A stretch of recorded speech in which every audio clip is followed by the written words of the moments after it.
Princess Nari stood before the massive window of her chamber, looking out at the stars. Somewhere among those distant lights was Earth, the homeworld of the creatures called humans. In 3 days she would marry one of them. The thought made her stomach turn. She touched her reflection in the glass. Her face was beautiful by Velaran standards, with large dark eyes and delicate features.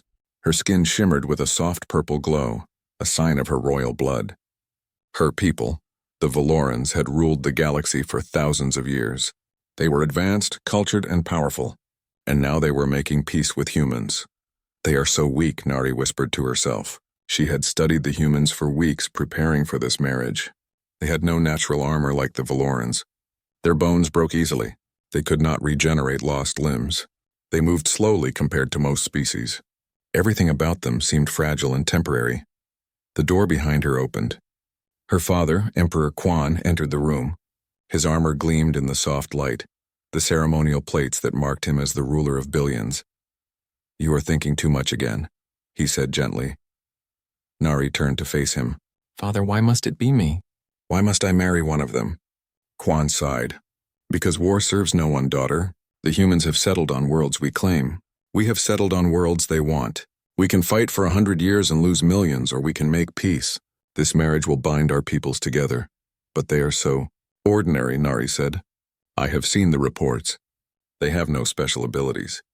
They are not strong or fast. They live such short lives.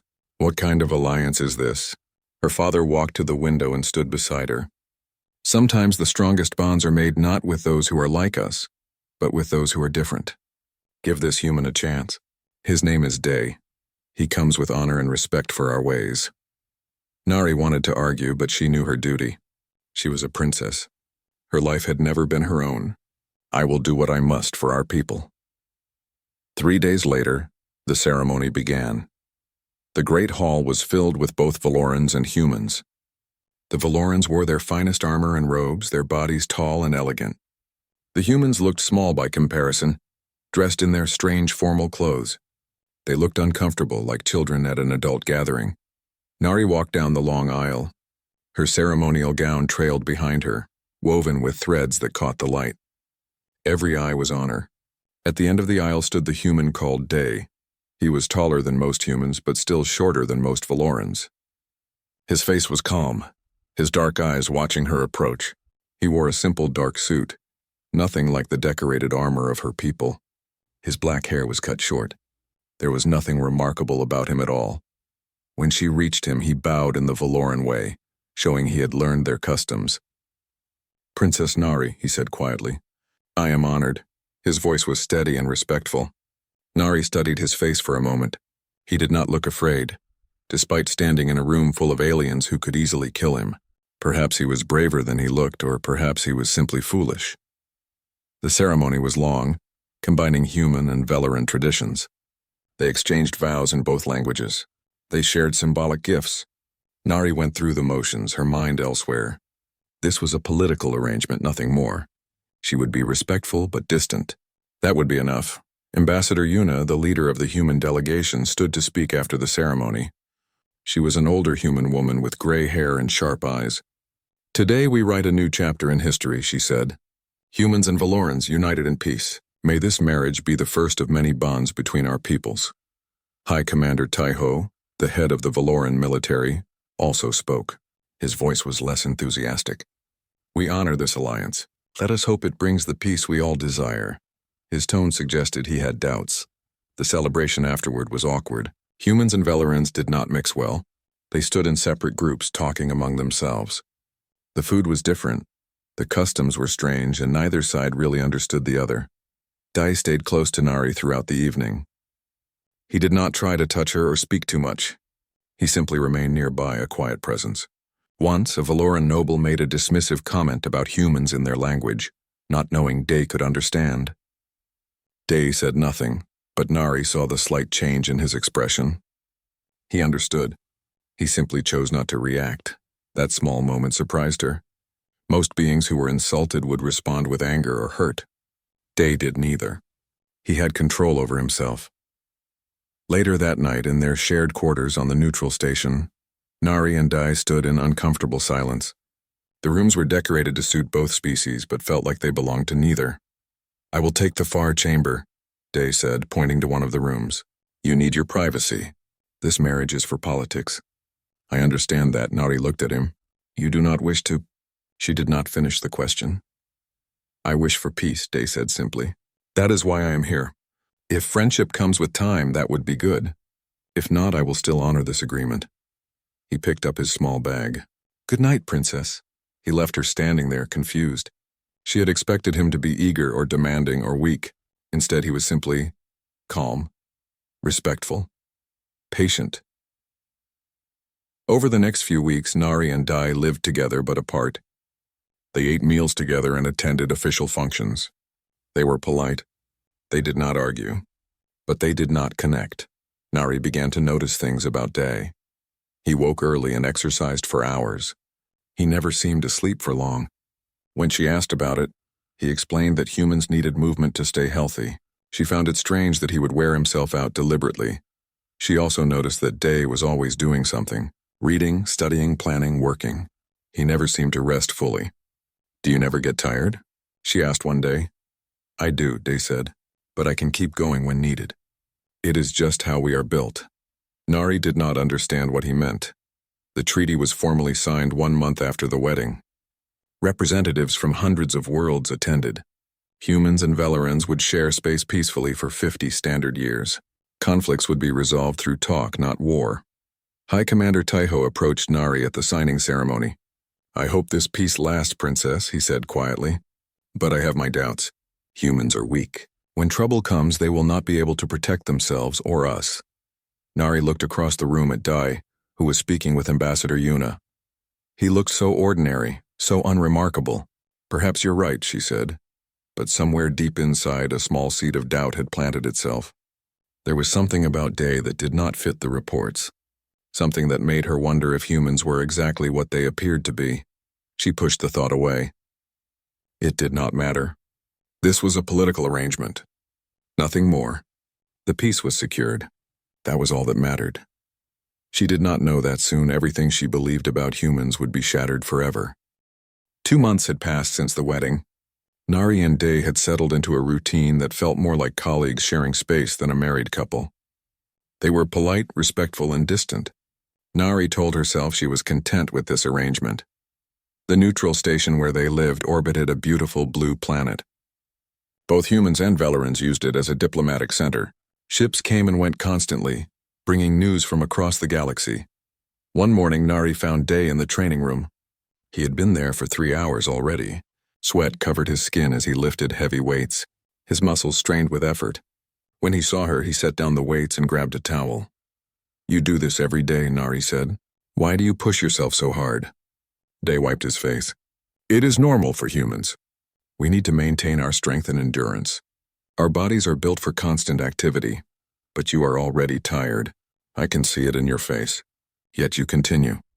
"Being tired and being unable to continue are different things," Day said. He picked up a water container and drank deeply. Humans evolved to keep moving even when tired. It is how we survived. Nari did not understand. Velerans rested when they were tired. It was logical and efficient. Pushing a tired body seemed wasteful and dangerous. "Your species is strange," she said. Day smiled slightly. "I am learning that all species think other species are strange." Before Nari could respond, alarms began blaring throughout the station. Red lights flashed. An automated voice announced, "Emergency. Attack on Colony 7. All diplomatic staff report to Command Center." Nari and Day rushed to the Command Center. The room was filled with officials from multiple species. On the large screens, they could see images of Colony 7, a small settlement that both humans and Velerans had built together as a symbol of their alliance. The colony was burning. Ambassador Yuna stood at the center of the room, her face grim. "Pirates," she said. "A group called the Red Suns. They attacked 3 hours ago. They are demanding ransom and have taken hostages." High Commander Taiho's image appeared on the screen. He was on his flagship rushing toward the colony. "How many hostages?" He demanded. 47, Yuna said. 23 Velerans, 24 humans. "They have children among them." Nari felt her blood run cold. Children. The pirates had taken children. "We are sending our fastest ships," Taiho said. but it will take 12 hours to reach the colony. These pirates, they will not wait that long, a human military officer spoke up. We have a small ship here at the station. It could reach the colony in 6 hours, but it only holds 12 people. We would need volunteers. 6 hours might be too late anyway, another officer said. The pirates gave a 4-hour deadline. The room fell into worried silence. Everyone knew what happened when deadlines passed. The pirates would start killing hostages. I will go, Day said. All eyes turned to him. I know that colony. I helped design its security systems. I can get in quietly and locate the hostages. Tai-Ho's image flickered with what looked like contempt. You? One human? The pirates have at least 30 fighters. What can you possibly do? I can buy time until reinforcements arrive, Day said calmly. I can gather intelligence. I can find the hostages and keep them safe. It is suicide, Tai-Ho said flatly. You will die and the hostages will die anyway. This is foolish. I volunteer to go with him, Nari heard herself say. The words surprised her as much as everyone else. I'm a princess. If the pirates capture me, they will not harm the other hostages. They will focus on me. That gives Day time to work. Absolutely not, Tai-Ho said. Princess, you are too valuable. It is my decision, Nari said firmly. Those are my people down there, and humans who are now also my people through marriage. I will not sit here safely while they die. Yuna looked between Nari and Day. If you are both determined to go, I cannot stop you. But understand the risks. These pirates are ruthless. Within an hour, they were on the ship. 8 volunteers joined them, 4 humans and 4 Velorans. All were soldiers or security personnel. The mood was tense as the ship raced through space. Nari sat across from Dai, watching him prepare his equipment. His hands moved with practiced efficiency, checking weapons and tools. His face was calm, almost expressionless. Are you not afraid? She asked quietly. Day looked up at her. I am terrified, he said simply. But fear is just a feeling. It does not have to control my actions. How can you be terrified and calm at the same time? Practice, Day said. Humans feel fear just like any creature. But we learned long ago that sometimes we must act despite the fear. Our ancestors hunted animals that could kill them. They crossed oceans not knowing what was on the other side. Fear told them to stop, but they went anyway. It is part of what makes us human. Nari thought about this. Velorans avoided unnecessary risks. It was sensible. Yet here was Day admitting he was afraid but going anyway. Was this bravery or foolishness? She could not tell. Commander Leah, one of the Veloran officers on the ship, approached them. Nari knew Leah from court. She was ambitious and did not hide her dislike of the human alliance. Princess, I must speak plainly, Leah said. This mission is dangerous because we are relying on humans. They are weak. When the fighting starts, they will fail. You should not have come. Day volunteered to help our people, Nari said coldly. That deserves respect, not insults. Respect? Leah laughed bitterly. He volunteered because he does not understand what he is facing. Humans do not have the strength or speed to fight trained pirates. He will get himself killed and possibly us as well. Day had been listening quietly. You may be right, he said without anger. Humans are not as fast or strong as Velorans, but we have other qualities. Perhaps you will see them today. Leah shook her head and walked away. Nari saw several other Velorans nodding in agreement with Leah's words. Even among this volunteer group there was doubt about human capability. The ship approached Colony 7 carefully. They could see the pirate vessels in orbit, ugly ships bristling with weapons. The colony below showed multiple fires and damaged buildings. We are landing at the old mining site, 2 kilometers from the main colony, the pilot announced. It is hidden from their sensors. From there you are on foot. They landed in a cloud of dust. The planet's air was breathable but thin. Nari felt slightly dizzy as they exited the ship. The Veloran soldiers moved efficiently, their armor systems activating. The human soldiers checked their weapons and equipment. Day looked at the distant colony through a viewing device. The hostages are in the central building, he said. I can see guards at every entrance. At least 30 pirates, like the report said. They have heavy weapons. Then we need a distraction, Leah said. Some of us attack from the front while others sneak in from behind. No, Day said. That will get the hostages killed immediately. We need to be patient. Watch their patterns. Find weaknesses. Patient? Leah said sharply. We have less than 2 hours before the deadline. We need to act now. Acting without thinking is how people die. Day said calmly. We watch first, we plan, then we act. Leah looked ready to argue, but Nari interrupted. Day knows this colony better than any of us. We follow his plan. They moved closer to the colony, staying hidden in the rocky terrain. Day was right about being patient. They watched the pirates for nearly an hour, learning their routines, counting their numbers, identifying their weak points. Nari noticed something during this time. The Valoran soldiers needed to rest every 20 minutes.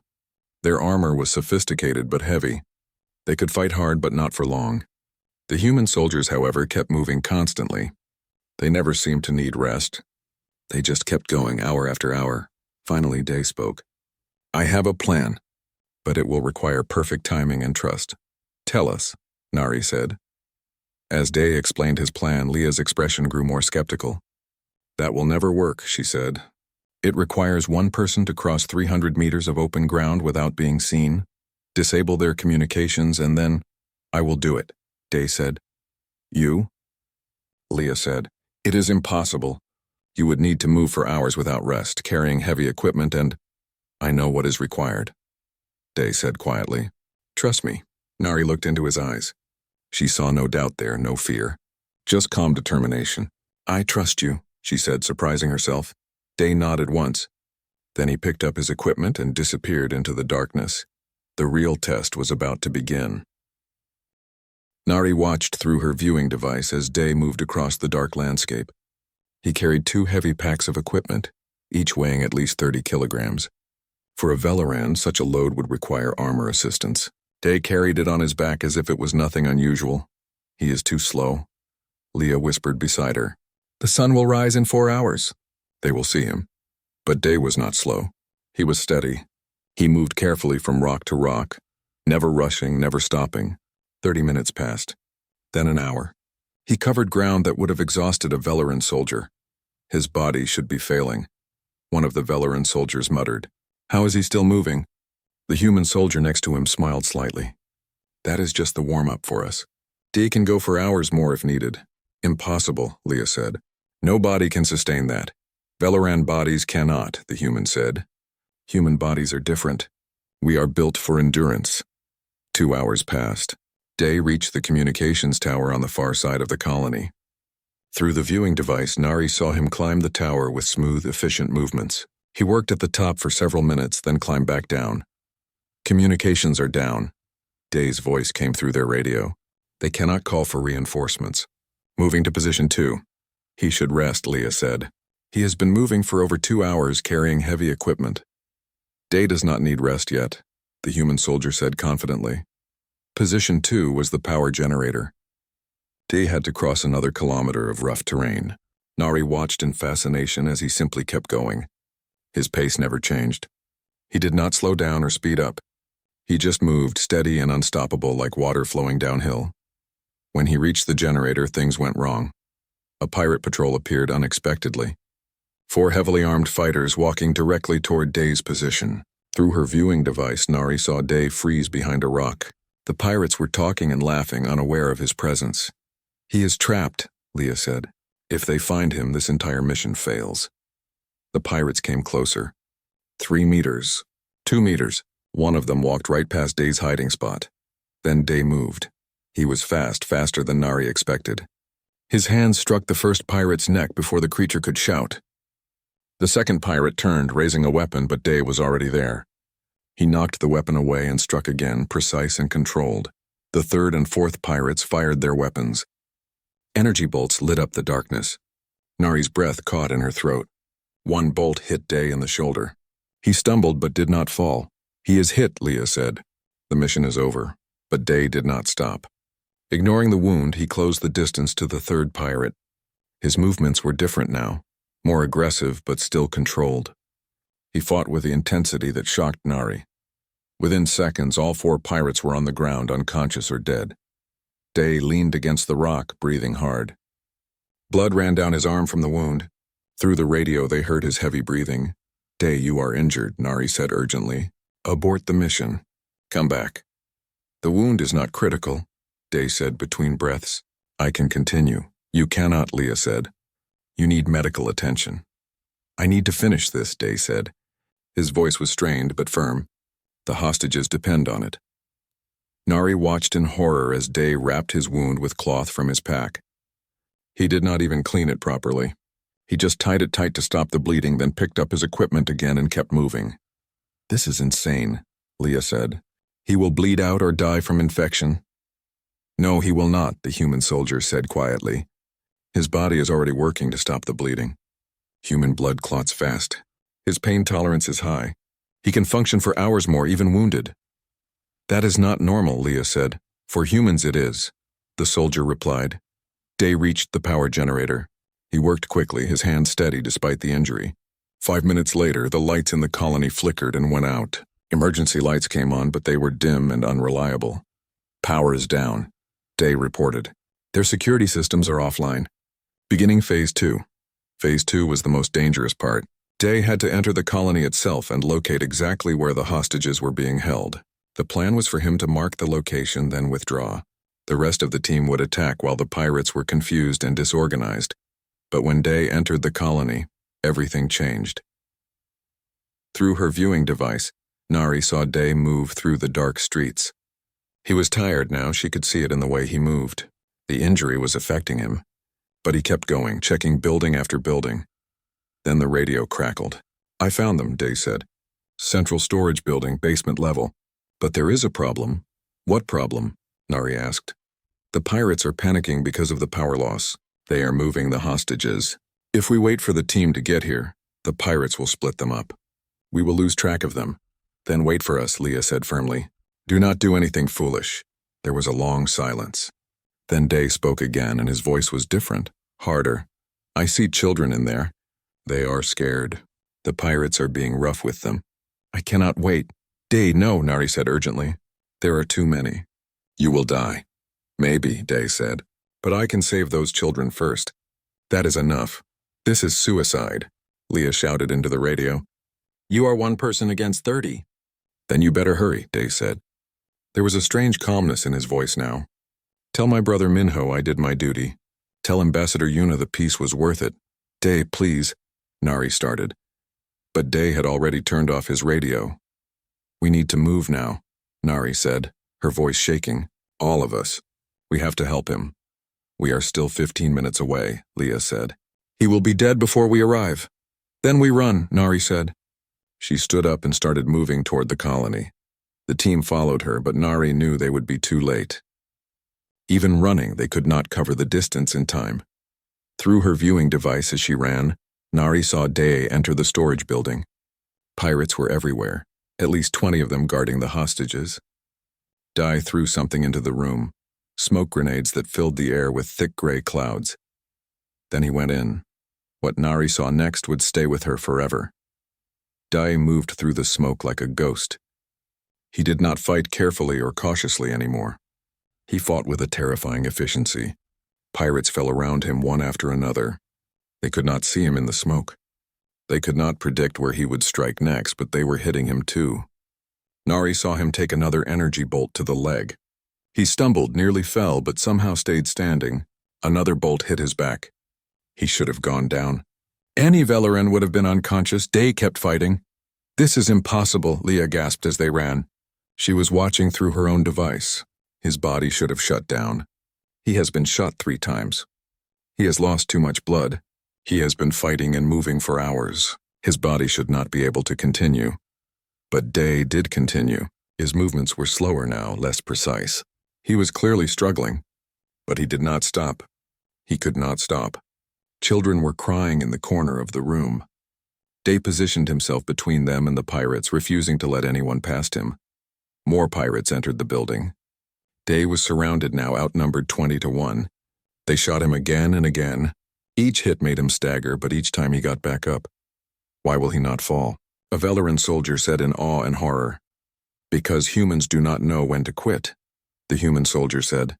There were tears in his eyes. "Our bodies can be broken, but our will is something else." Nari ran faster than she had ever run in her life. Her legs burned. Her lungs screamed. But she pushed harder, thinking of Day standing alone against impossible odds. They reached the building. Leah threw in flash grenades. The team stormed in, weapons firing. The pirates were disorganized and confused.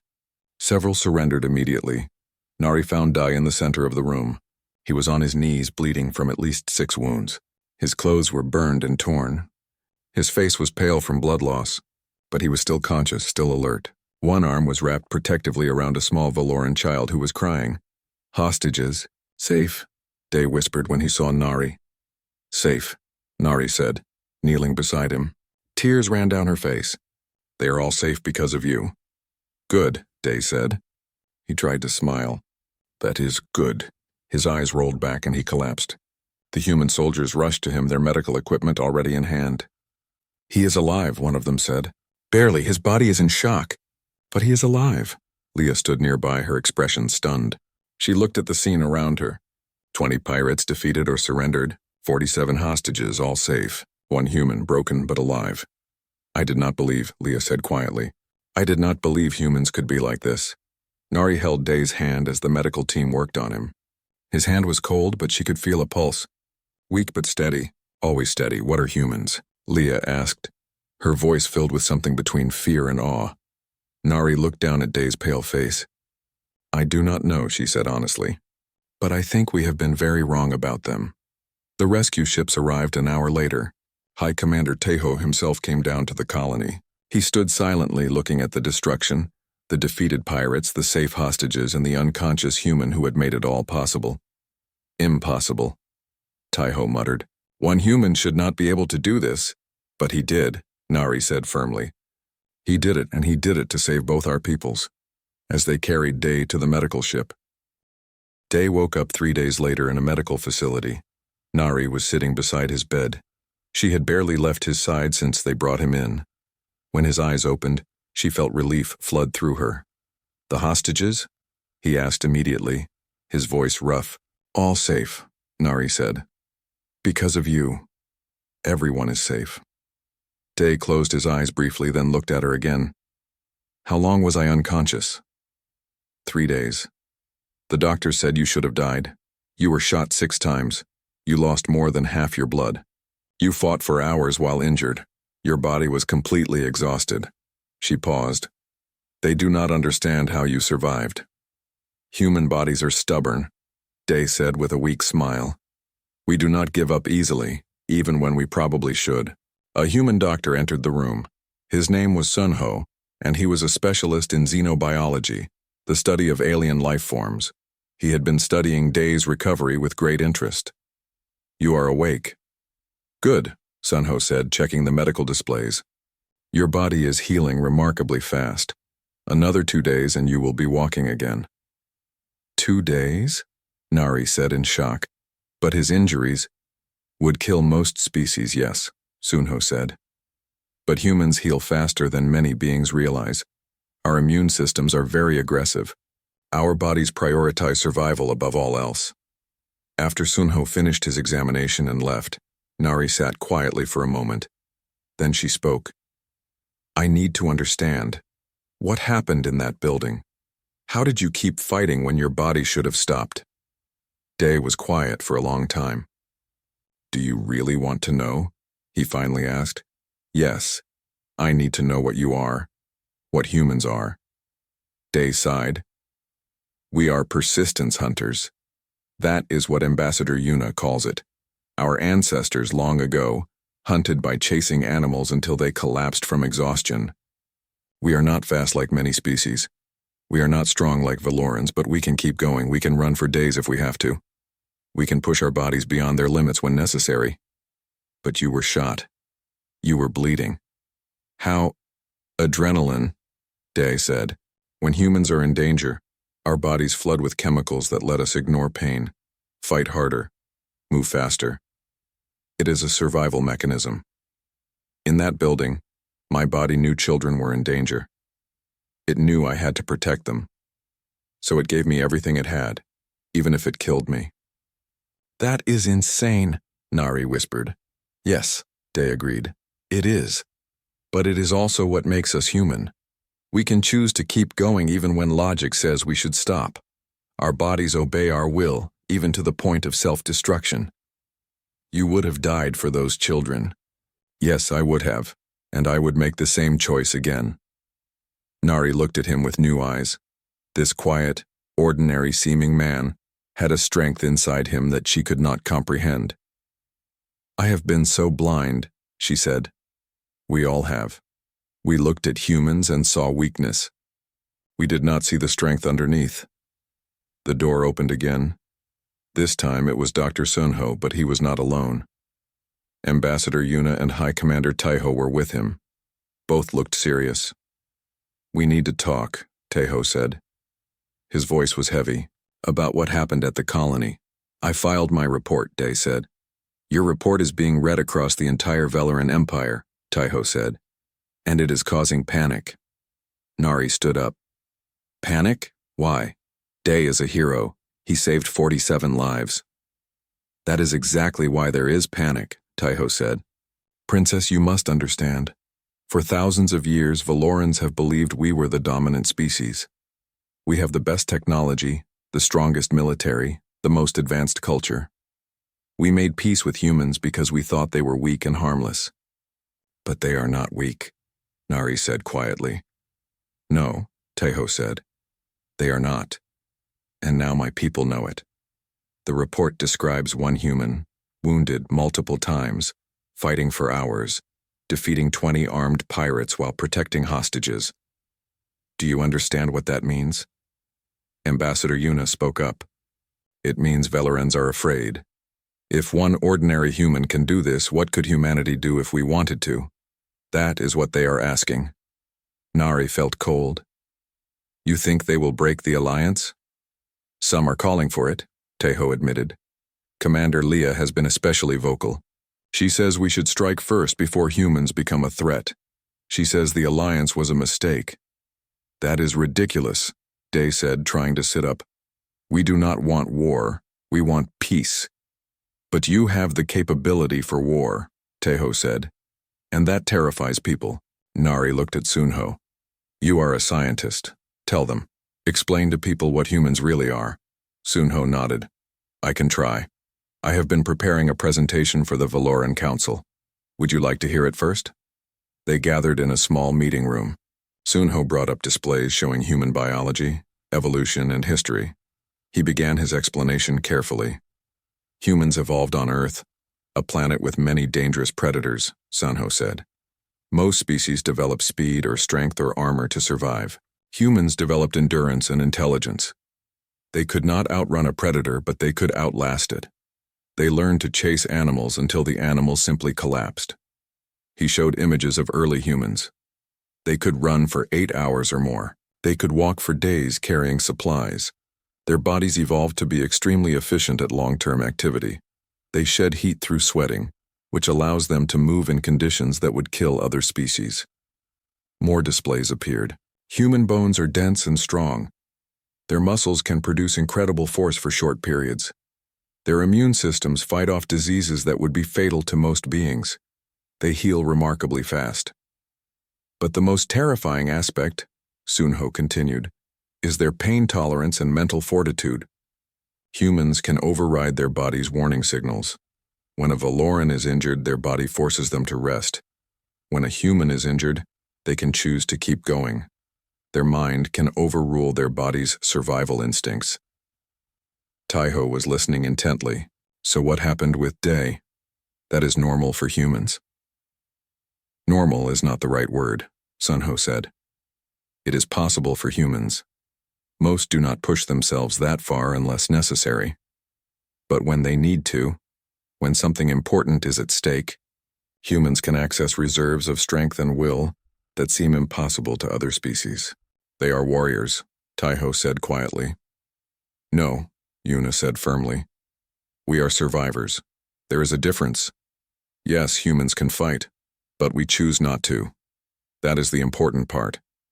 Day had the capability to destroy, but he used it to protect. That is what humans do." Nari thought about this.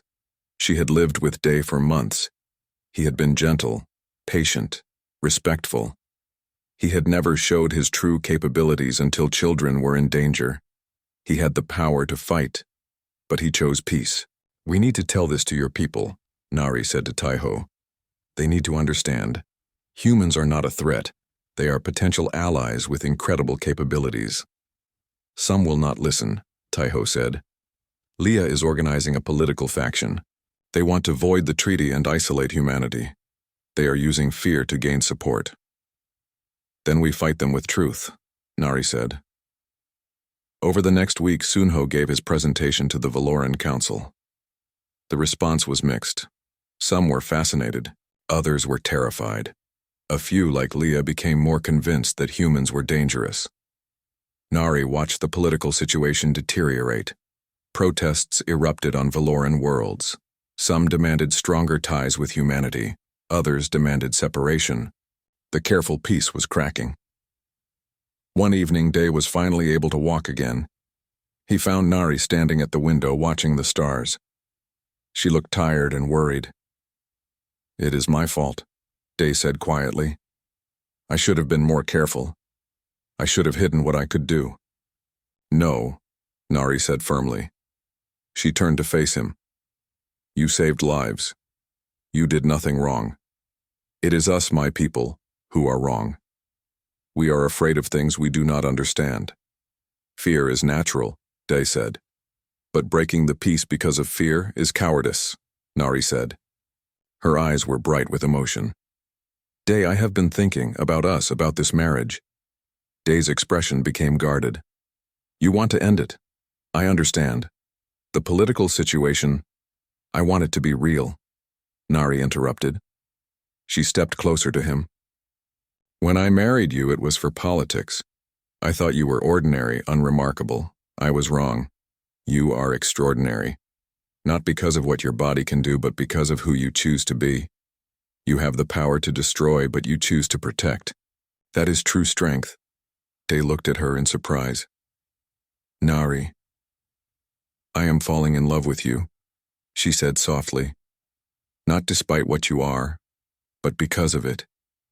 Because you showed me that real strength is not about power.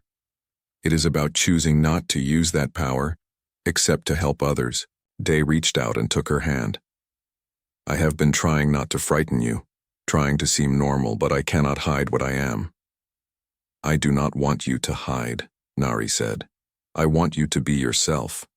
And I want to fight beside you, to protect this peace we have built." "Leah and her faction will not stop," Day said. "They will keep pushing for war." "Then we show them that peace is stronger than war," Nari said. "We show them that humans and Valorans together can be better than either species alone." Dai smiled. "That is a fight worth having." They stood together at the window, hand in hand, watching the stars. Somewhere out there, Leia was gathering her forces. A storm was coming, but Nari no longer felt afraid. She had seen what one human could do when protecting others. She had seen strength without cruelty, power without arrogance. If that was what humanity offered, then the Alliance was worth fighting for, and fight for it they would. The news came in the middle of the night. Alarms woke Nari and Day from sleep. They rushed to the command center to find chaos. "Commander Leah has taken control of the Valoran flagship," Ambassador Yuna said, her face grim.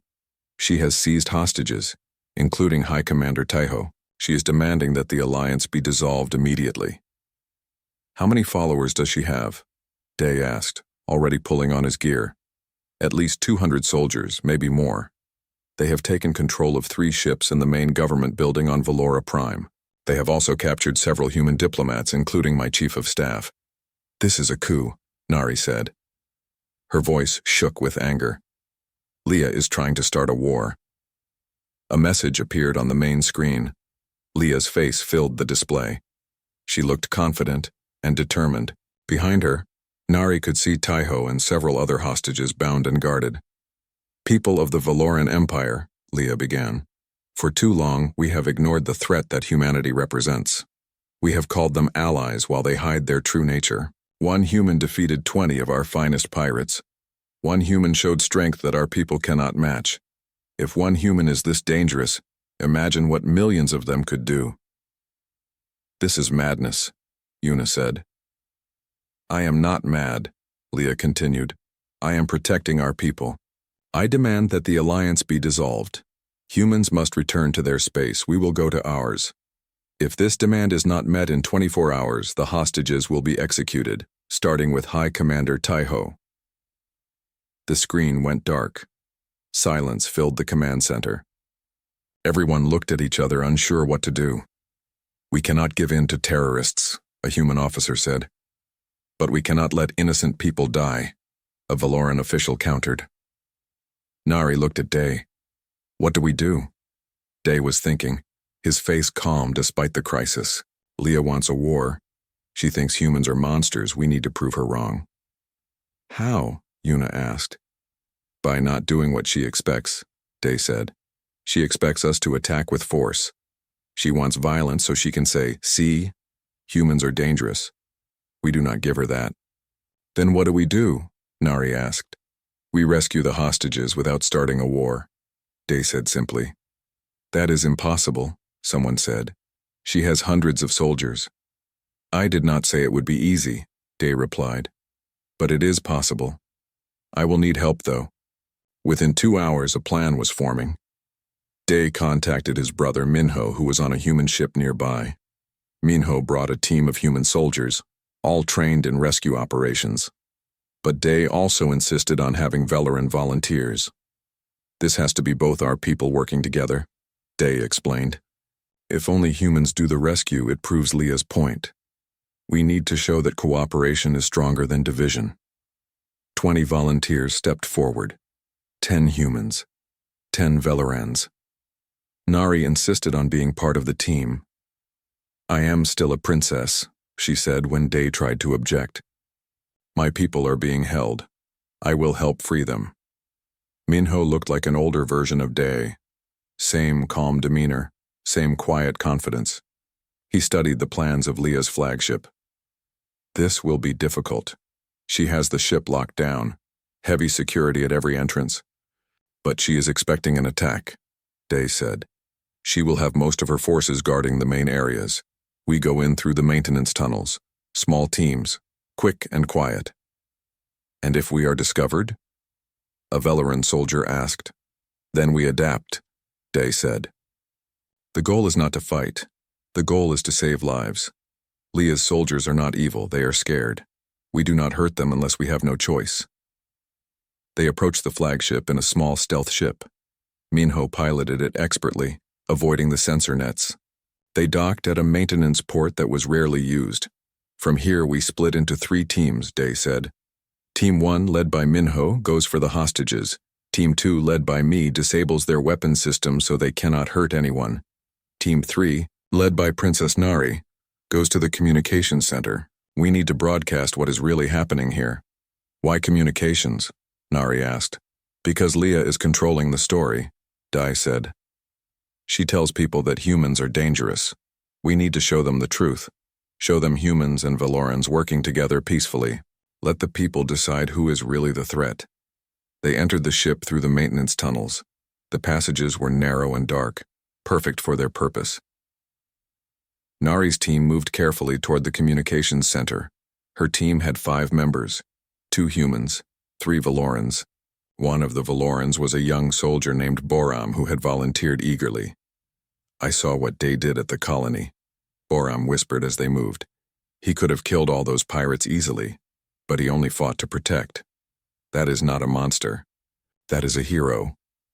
They reached the communications center. 2 guards stood outside. Nari stepped forward, visible in her royal garments. "Stand aside," she commanded. "I am your princess." The guards looked confused. "Princess?" But Commander Leah said, "Commander Leah is wrong," Nari said firmly, "and you know it. You joined the military to protect people, not to threaten them. Let me pass." The guards looked at each other. Then slowly, they stepped aside. "We do not want to hurt anyone," one of them said quietly. "Then you are on the right side," Nari said gently. Meanwhile, Day's team reached the weapons control room. There were more guards here, and they were not willing to stand aside. A fight broke out, but Day fought differently than he had at the colony. He was not trying to defeat enemies. He was trying to disable them without serious harm. His strikes were precise and controlled. He knocked weapons away, used holds that made people unconscious without injury. The Valorans on his team followed his example. They worked together, humans and Valorans, each covering the other's weaknesses. It was beautiful to watch, like a dance of cooperation. Within minutes, the weapons room was secured. No one was seriously hurt. Day began working on the controls, systematically disabling every weapon on the ship. Minho's team found the hostages in the cargo bay, but Leah herself was there with 20 guards. She saw Minho and his team approach. "So the humans show their true nature," Leah said. "You could not negotiate. You could not be peaceful. You came with violence." "We came to save lives," Minho said calmly, "including yours." "Mine?" Leah laughed. "I am not in danger." "Yes, you are," Minho said. "You are in danger of making a terrible mistake. You think humans are monsters? Look around you. We could have attacked this ship with overwhelming force. We could have killed everyone on board, but we did not. We came quietly. We disabled your weapons without hurting your people. We are trying to save everyone, including you." "Lies," Leah said. But she sounded less certain. At that moment, Nari's voice came over the ship's communication system. "Attention all crew, this is Princess Nari. I want to show you something." The screens throughout the ship lit up. They showed footage of Day's team working in the weapons room, humans and Valorans together, carefully avoiding unnecessary harm. They showed Nari's team in the communication center, talking peacefully with guards who chose not to fight. "Commander Leah tells you that humans are dangerous," Nari's voice continued. "She is right. Humans are dangerous. They are strong, persistent, and capable of incredible violence. But watch what they choose to do with that strength. They choose to protect. They choose to cooperate. They choose peace even when war would be easier." More footage appeared. This time it showed Day at the colony, standing between pirates and children. It showed him falling, wounded but refusing to give up. It showed him protecting Valoran children with his own body. "This is what humans are," Nari said. "Yes, they are strong. But they use that strength for others, not for themselves. They could have destroyed us long ago if they wanted. But they chose peace. They chose friendship. They chose us." Throughout the ship, Leah's soldiers were watching the screens. Nari could see their expressions changing. Doubt was creeping in. "Leah says we should fear humans," Nari continued. "I say we should learn from them. They show us that real strength is not about power. It is about choosing not to use that power except to help others. It is about standing up for what is right, even when it is hard. It is about protecting the weak, not threatening them." Leah's guards began lowering their weapons. One by one, they stepped away from the hostages. "No!" Leah shouted. "They are deceiving you, they are—" "They are our allies," Taiho said. He had managed to free himself from his bonds while everyone was distracted. He stood up, his voice commanding. "Commander Leah, your coup is over. Surrender peacefully." Leah looked around. Her followers were abandoning her. The hostages were being freed. She had lost. For a moment, Nari thought Leah might do something desperate. But then Day stepped into the cargo bay. He was alone, his hands empty of weapons. "Commander Leah," he said quietly, "I understand your fear. Humans are different. We can be scary, but we do not want to be your enemy.